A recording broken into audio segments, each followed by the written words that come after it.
चलो let's begin with the class. तो हम लोगों ने कल क्या देखा था, सेकंड कार्नेटिक वॉर।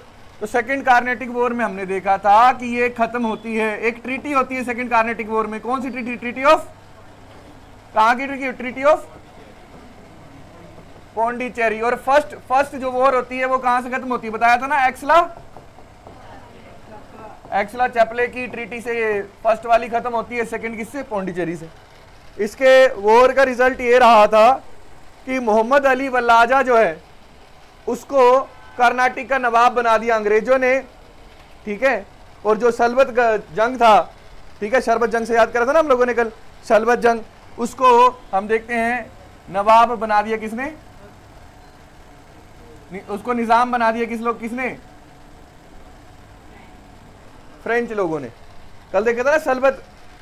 उसके अलावा हम लोगों ने ये भी देखा था, ध्यान देना, कि जो वल्लाजा है ये बहुत खुश हो गया था बिकॉज अल्टीमेटली ये क्या बन गया था?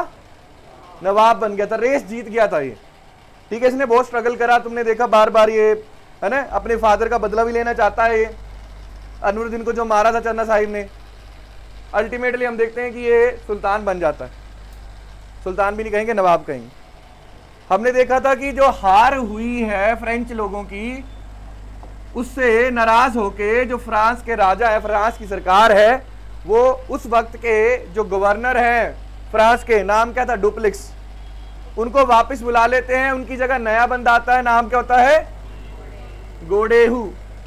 और गोडेहू को हम देखते हैं कि क्या असाइनमेंट मिलती है कि वहां पे जाके समझौता करना है। और समझौता कौन था? ट्रीटी ऑफ पौंडीचेरी, है ना। अब हम देखते हैं याद कैसे करोगे तुम गोडेहू को? इसका पूरा नाम क्या है? चार्ल्स रॉबर्ट गोडेहू डे जेमोंट, ठीक है। तो तुम इसको याद कैसे करोगे? कह रहे हैं ना, कभी कभी लगता है मैं ही भगवान हूं, गॉड ही हूं। कभी कभी क्या लगता है मैं भगवान, क्या लिख दोगे? गॉड ही हूं। तो यहां पे इसको देखो तो क्या याद कर लोगे तुम? गोडेहू, गोडेहू। तो डुप्लिक्स के बाद कौन आया? गोडेहू। ज्यादा वक्त के लिए नहीं आता है, एक ही साल के लिए भेजते हैं। बेसिकली इसको भेजा जाता है कि लड़ाई शांत करवा, लड़ाई खत्म करवा। इसके बाद हम देखते हैं ये वापस चला जाता है। इसके बाद जो इंडिया में आता है वो कौन होता है? लैरियट। अब लैरियट जो है ये बहुत ज्यादा खतरनाक भी नहीं है, बहुत सक्सेसफुल भी नहीं है। इसके वक्त में हम देखते हैं अंग्रेज हमला भी करते हैं। अंग्रेज क्या करते हैं? इनको दबाते भी, फ्रांस लोगों को पीछे में रहते हैं। तो पहले तुमने बस याद रखना कौन आया? लैरियट। कौन आया? लैरियट। सबसे पहले हमने किसकी बात करी थी? डुप्लिक्स की बात करी थी। डुप्लिक्स के बाद कौन आया? ठीक है, डुप्लिक्स के बाद कौन आया? गोडेहू। उसके बाद कौन आया? लैरियट। लैरियट के बाद हम देखेंगे आगे, यहां पे तुम देखोगे आता है काउंट डी लैली, उसके बारे में देखेंगे। आज का जो हमारी क्लास का मेन मुद्दा है वो क्या डिस्कस करना है? Third Carnatic war. ये जो कार्नेटिक वॉर्स हम पढ़ रहे हैं उनमें ये लास्ट थी। क्या थी ये बच्चा? ये हर जैसे हमने देखा था ना, फर्स्ट कार्नेटिक वॉर शुरू हुई थी ऑस्ट्रियन वॉर ऑफ सक्सेशन से, कि वहां पे राजा कौन बनेगा। सेकंड शुरू कहां से हुई? सेकंड शुरू यहां से हुई कि भैया कार्नेटिक का और हैदराबाद का निजाम या नवाब कौन बनेगा। थर्ड शुरू क्यों होती है? थर्ड शुरू होती है, इसमें ना किसी की सक्सेशन का रोल था ना इंडिया का रोल था। यूरोप में 7 सालों तक एक लड़ाई चलती है। उस लड़ाई को हम बड़े एक नाम से जानते हैं, क्या कहते हैं? 7 ईयर वॉर। कहां पे शुरू होती है? यूरोप में। इस लड़ाई में 2 ग्रुप होते हैं। एक ग्रुप होता है इंग्लिश लोगों का और उनके दोस्तों का, जिसमें तुम देख सकते हो अंग्रेज आ गए, ठीक है, रशिया वाले ये कुछ इलाके हैं ये आ गए, और साथ में स्पेन है, सॉरी पुर्तगाली है। दूसरा कौन है? फ्रांस, स्पेन, ये बाकी लोग हैं। ये आपस में लड़ रहे होते हैं। जब ये लोग लड़ रहे होते हैं, इनकी लड़ाई इतनी बढ़ जाती है कि यूरोप के बाहर जाके बाकी जगहों पे भी ये लड़ाई करना शुरू कर देते हैं, ठीक है। तो यही लड़ाई भारत तक पहुंचती है, और जब ये भारत में पहुंचती है तो इसी लड़ाई को हम क्या कहते हैं? कार्नेटिक वॉर। प्लासी के 1 साल पहले हम देखते हैं कि ये जोर पकड़ती है 1756 में।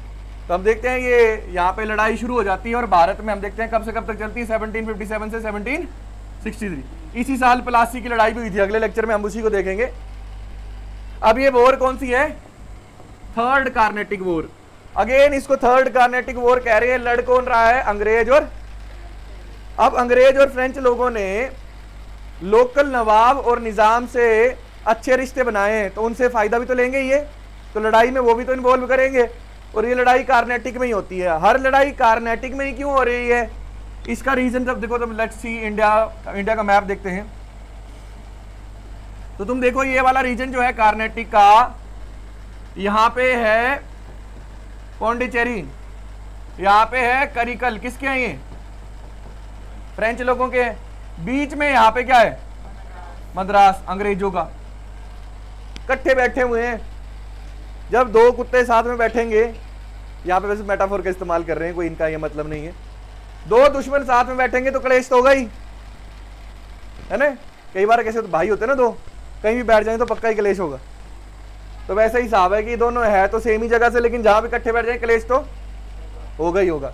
तो जब ये यहाँ इतने पास बैठे हैं और इनके भाई बहन जो है वो लड़ रहे हैं यूरोप में, ये भी लड़ेंगे यहाँ पे जो लड़ाई शुरू होती है इसको क्या कहते हैं हम लोग? Third Carnatic war. क्या कहते हैं इसको? थर्ड।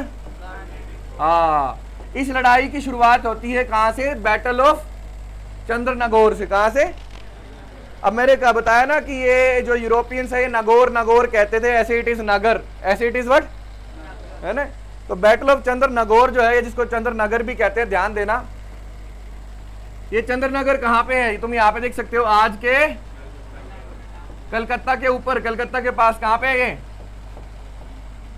और ये जो चंद्रनगर है ये किसकी टेरिटरी था? किसके पास हुआ करता था ये पास होता था किसके? फ्रेंच लोगों। किसके पास होता था?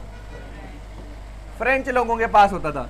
तो फ्रेंच लोगों की यहाँ पे एक फैक्ट्री थी, उस फैक्ट्री पे हमला कौन करते हैं? ब्रिटिश। क्योंकि बच्चा तुम्हें पता है कि बंगाल में कलकत्ता किसकी सेटलमेंट है? इंग्लिश लोगों की। यहाँ पे अंग्रेज बिल्कुल पास में बैठे हैं, तुम्हें लगता है उनको बैठने देंगे? फ्रेंच लोगों को हमला करेंगे ना उन पे, तो यहाँ पे वो हमला कर देते हैं। और किस पे हमला कर देते हैं? तुम देख सकते हो, मार्च 1757 में ये हमला कर देते हैं फ्रेंच लोगों पे। और इसी की वजह से हम देखते हैं क्या शुरू हो जाती है इंडिया में? थर्ड कार्नेटिक वॉर शुरू हो जाती है। तुमने याद के रखना, इंडिया में थर्ड कार्नेटिक वॉर शुरू होने की वजह क्या थी? बैटल ऑफ चंद्रनगर, जिसमें हमला कौन करता है? फ्रेंच करते हैं। किस पे करते हैं? इंग्लिश लोगों पे करते हैं। समझे या नहीं? ठीक है, चलो आगे चलते हैं। तो हम देखते हैं फाइनली यहाँ पे क्या होता है कि इस हमले में तुम देखोगे तो ये जो पूरा का पूरा इनकी सेटलमेंट है, यहाँ पे ना एक किला भी होता था, फोर्ट डी ओरलियंस। ये सब पे कौन कब्जा कर लेता है? ब्रिटिश। और लड़ाई शुरू हो जाती है। अब हम देखते हैं थोड़ा कर इतिहास देखते हैं चंद्रनगोर का। चंद्रनगोर हमने क्योंकि ये नहीं देखा कि ब्रिटिशर्स के फ्रेंच लोगों के पास कैसे आया, तो सपोज दिस इज फ्रेंच। तो बच्चा जो फ्रेंच लोग हैं, फ्रेंच लोगों की कंपनी थी फ्रेंच ईस्ट इंडिया कंपनी। हमने नाम देखा था उसका, फ्रेंच ईस्ट इंडिया कंपनी का पूरा, है ना? हमने देखा था ना, कंपनीज डेस इंडीज ओरिएंटल्स, ये ईस्ट इंडिया कंपनी का नाम था। किसमें? फ्रेंच भाषा में। वैसे हम जनरली क्या कहेंगे? French east India company. तो बंगाल का हमने देखा था, शाइस्ता खान क्या था? गवर्नर था। इसने डेन्स को भी परमिशन दी थी, इसने डच को भी परमिशन दी, अंग्रेजों को भी परमिशन दी इसने। तो इसने इनको भी परमिशन दी थी यहाँ पे सेटलमेंट लगाने के लिए। किसको? फ्रेंच लोगों को। ठीक है, अब हम देखते हैं, लेकिन हम देखते हैं कि यहाँ पे जो फ्रेंच लोगों का पहला डायरेक्टर होता है ना, डायरेक्टर इन द सेंस कि जिसकी कमांड में सारा का सारा काम हो रहा है, जो पहला डायरेक्टर भेजते हैं, उसका नाम क्या था? एंड्रे बोर्नियो डिसलैंडिस। वो क्या करता है? वो 40,000 रुपए देता है वहां के सूबेदार को, जो सूबेदार था कहां का? चंद्रनगोर का। और उससे बदले में क्या खरीद लेता है? चंद्रनगोर खरीद लेता है। कितने रुपए में? 40,000 रुपए में। और वहां पे बाद में एक शहर बनाते हैं, उसका नाम क्या है? चंद्रनगोर। तुम देख सकते हो, बहुत ही सुंदर शहर है। और ये बाद में इसको बसाने के पीछे जिस आदमी का नाम है, तुमने नाम याद रखना है, नाम है डुप्लेसी। क्या नाम है? डुप्लेसिस। ठीक है, या डुप्लेसी के नाम से भी जानते हैं इसको।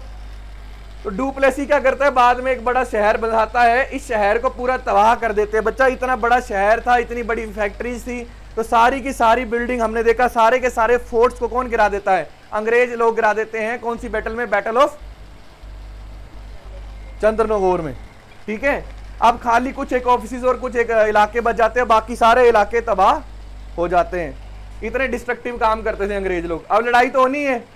अब इस टाइम पे लैरियट जो था वो गवर्नर था, बेचारे से कुछ हुआ नहीं, तो लैरियट को वापस बुला लेते हैं। फिर काउंट डी लैली एक आदमी है, उसको भेजते हैं। किसको भेजते हैं? काउंट डी,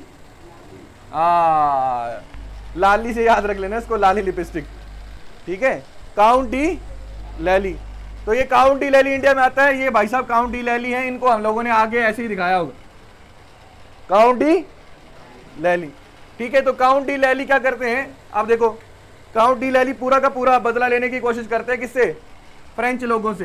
फ्रेंच लोगों का बच्चा एक ना पूरा का पूरा, हम देखते हैं कि जो कमांड है या कह सकते हैं उनका पूरा का पूरा एक प्रेसिडेंसी थी, वो कहाँ पे थी? सेंट जॉर्ज में थी, ठीक है। अच्छा, कहाँ पे? मद्रास में। तो काउंट डी लैली क्या चाहते हैं कि मद्रास पे क्या कर दे? वो अटैक करके मद्रास को हड़प ले। उन्होंने हमारा चंद्रनगौर हड़पा है, हम मद्रास हड़पेंगे उनका, मद्रास में सेटलमेंट बनाएंगे। पहले पहले अटैक्स में ये सक्सेसफुल भी होते हैं, लेकिन बच्चा इस टाइम पे ना याद रखना, फ्रेंच ईस्ट इंडिया कंपनी के पास बहुत ज्यादा पैसे नहीं थे। तो कहते हैं ना, गरीबी का नाम सुना है, इस वजह से दे वर ऑन बैक फुट। क्यों? क्योंकि बहुत ज्यादा पैसे नहीं, और लड़ाई में तुम्हें पता ना बहुत पैसे लगते हैं। एक गोली भी फायर करनी है तो गोली भी तुम्हें पता है ना, 300-400 रुपए की तो वो दूसरी आती है, शक्तिमान के जो राउंड आते हैं देसी इंडिया में, कौन से? कारतूस के, है ना, जिसको कार्टिलेज कहते हैं, शॉर्ट गन के जिसको हम लोग कहते हैं, दो नाड़ कहते हैं। गोली तो कुछ और होती है, ब्रास की बनी होती है और महंगी होती है, और एक गोली तो फायर भी नहीं करनी है। पता नहीं कितनी गोलियां लगेंगी, कितने तोप का बारूद लगेगा, कितने लोग लगेंगे, कितने घोड़े लगेंगे, कितने पैसे लगेंगे। तो पैसे ना होने की वजह से शॉर्ट कम तो होगी या नहीं होगी? ठीक है, चलो आगे चलते हैं हम लोग, ठीक है, आगे चलते हैं हम लोग। तो हम देखते हैं इस वजह से अब यहाँ पे इनके बीच में एक बैटल हो जाती है। बैटल का नाम है बैटल ऑफ वांडीवास। वंदावसी एक जगह है तमिलनाडु में, आज के कहाँ पे? उसको ये वैंडीवैश कहते थे भाई साहब, जैसे ये चंद्रनगौर कह रहे हैं ना, रामा कहते, राम नहीं कहते। तो वैसे ही एक बैटल है, बैटल का नाम क्या है? Battle of Wandiwash. किस किस के बीच में होती है? तो तुम देख सकते हो यहाँ पे दो लोग हैं, काउंट डी लैली, ये किसको रिप्रेजेंट कर रहे हैं? और सर आयरे कोट, ये किसको रिप्रेजेंट कर रहे हैं? बच्चा ये जो लड़ाई है ये बहुत ही ज्यादा डिसिसिव लड़ाई होती है। इस लड़ाई में जीत जाते हैं कौन लोग? इंग्लिश लोग। कौन जीत जाते हैं? इंग्लिश लोग। और ये लड़ाई इतनी खतरनाक है, काउंट डी लैली बच्चा कैद तक कर लिया था इन्होंने, इतने बुरे तरीके से हराया फ्रेंच लोगों को कि काउंट डी लैली गवर्नर आदमी है, सिपाही नहीं है कोई, इसको कैद कर लिया था, इतने बुरे तरीके से हराया इन्होंने। रॉबर्ट क्लाइव आ चुका है इंडिया में, पहले हमने देखा था ना एक छोटा सा, जब वो क्लर्क था तभी उसने आर कोर्ट जीत लिया था। अब तो भाई साहब वो गवर्नर बन चुका है, किसका? बंगाल का, ठीक है। तो वो भाई साहब करेगा ही फिर काम, दिमाग है रॉबर्ट क्लाइव का, बहुत तगड़ा दिमाग था। तो काउंट डी लैली अब भाई फंस चुके हैं, फ्रेंच लोग हार चुके हैं। तो इसी के साथ फ्रेंच लोगों का वर्चस्व जो है भारत में, और जो फ्रेंच लोगों का सपना है भारत में एक एम्पायर बनाने का, फ्रेंच एम्पायर बनाने का, चाहे अपना ट्रेड करने का, वो खत्म होता है। तो एक बार हम देखते हैं पोर्टुगीज लोग भारत से कैसे गए। उन्होंने क्या करा था? मैट्रिमोनियल अलायंस, कैथरीन ब्रगेंजा की शादी करवा दी चार्ल्स टू के साथ। उसके बाद हम देखते हैं डच लोग, battle of Bedara, battle of Hooghly, ये बैटल ऑफ चेसूरा, एक ही बैटल है, उसके अलग अलग नाम है। डेन्स लोग कैसे गए? अपनी सेटलमेंट बेच गए।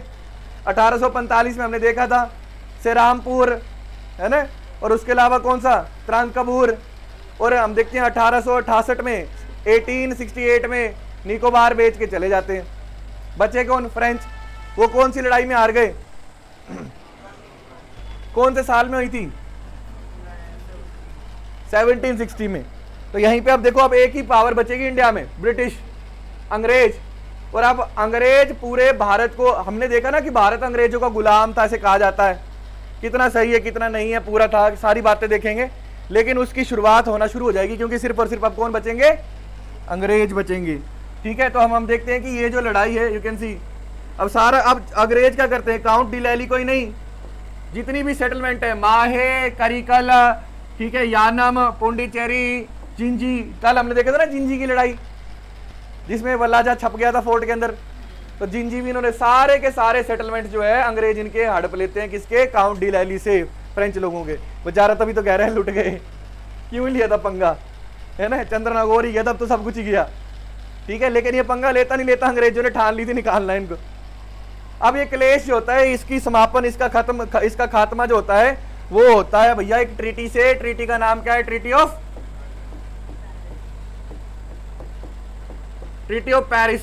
इसको पीस ऑफ पेरिस भी कहते हैं। सिमिली आ जाती है ना, पोइटिक डिवाइस पढ़े है ना, उसमें सिमिली आता है ना, सेम सेम। तो वैसे ही भैया सिमिली अच्छा लगता है, peace of Paris, otherwise you can also call it treaty of Paris. इसमें सारी जितनी भी हम देखते हैं कि पूरी की पूरी जितनी भी गैंग थी 7 ईयर वॉर में, वो बैठती है और डिसाइड करती है क्या भैया अब आगे नहीं हमने लड़ना है। जब ये आगे का डिसीजन लिया जाता है तो ये डिसाइड किया जाता है कि फ्रेंच लोग भारत में रहेंगे, उनको पौंडीचेरी, करिकल, माहे और यानम, ये 4 जगहें वापस कर दी जाएंगी। लेकिन वो वहां पे सिर्फ और सिर्फ क्या करेंगे? बिजनेस करेंगे, ट्रेड करेंगे। वहां पे अपनी सेना नहीं रख सकते, किसी राजा की मदद नहीं कर सकते, ना ही भारत के पॉलिटिक्स में इन्वॉल्व हो सकते हैं, ना ही भारत के साथ हम देखते हैं भारत में कोई सोल्जर्स रख सकते हैं, ना ही किसी टेरिटरी पे कब्जा कर सकते हैं, अपना राज्य बना सकते हैं, ना ही कोई शहर बसा सकते हैं। बस यहाँ से क्या करेंगे? अपना बिजनेस। और ये रहते भी आज़ादी के बाद जाते हैं, आज़ादी के बाद हमें पौंडीचेरी दे जाते हैं। जो हमारा पौंडीचेरी है ना, अगर हम अपने पौंडीचेरी की बात करें तो let us suppose this is India. मैं तुम्हें बार बार ही बताता हूँ, let us suppose this is India. तो हमारे पास एक यूनियन टेरिटरी है ना, पौंडीचेरी, पुडुचेरी कहते हैं अब तो तुम देखोगे अब ज्यादातर लोगों को लगता है भाई एक ही है, चेन्नई के पास है पुडुचेरी। 2 भी नहीं है बच्चा, ये भी तुम्हारा वहम है। Half knowledge always dangerous. पूरी बात सुनो, पुडुचेरी एक और जगह है, अभी हमने पढ़ा करिकल, ये हमने पहले ही पढ़ा था, डच लोगों की सेटलमेंट भी थी ये। उसके बाद यहाँ पे आंध्र प्रदेश के साथ और केरला के साथ, ये 4 अलग अलग सेटलमेंट्स हैं। ये किसके पास थी आजादी के बाद भी? फ्रेंच लोगों के पास। और जब भारत आजाद हो गया अंग्रेजों से, तो फ्रेंच लोग ये भारत सरकार को दे गए, कहते कि देखो भाई ये 4 आपको बिना लड़ाई के दे रहे हैं हम लोग, इन 4 पे आपने, इनका अलग कल्चर है, हम लोगों ने, तुम जाओगे ना कभी यहाँ पे, तुम्हें इंफ्रास्ट्रक्चर मतलब बिल्डिंग अलग तरीके की दिखेंगी, कल्चर अलग तरीके का दिखेगा। पुडुचेरी जाना कभी, तो कहते हैं कि अगर आपने ये तमिलनाडु में मिला दिया तो यहाँ पे तमिल बोलने लगेंगे लोग, भाषा का फर्क, कल्चर का फर्क, ये तो यहाँ पे सारा का सारा खत्म हो जाएगा काम। तो कहते हैं कि शर्त है हम आपको बिना किसी कंडीशन के देके जा रहे हैं, लेकिन आपने क्या करना है? इनका कल्चर प्रिजर्व करना है। इसीलिए भारत सरकार क्या करती है, इन 4 सेटलमेंट्स को मिला के एक यूनियन टेरिटरी बना लेती है। उसका नाम क्या है? Union territory of Puducherry. समझे कि नहीं समझे? यहाँ तक किसी कोई डाउट? ठीक है, तो हम देखते हैं कि यहाँ से ऐसे गए कौन, है ना, तुमने हालांकि तुमने देखा होगा ना 1961 में हम लोगों ने जबरदस्ती निकाला पुर्तगालियों को, सबसे पहले आए सबसे बाद गए, जा नहीं रहे थे, आर्मी भेजनी पड़ी थी हमें।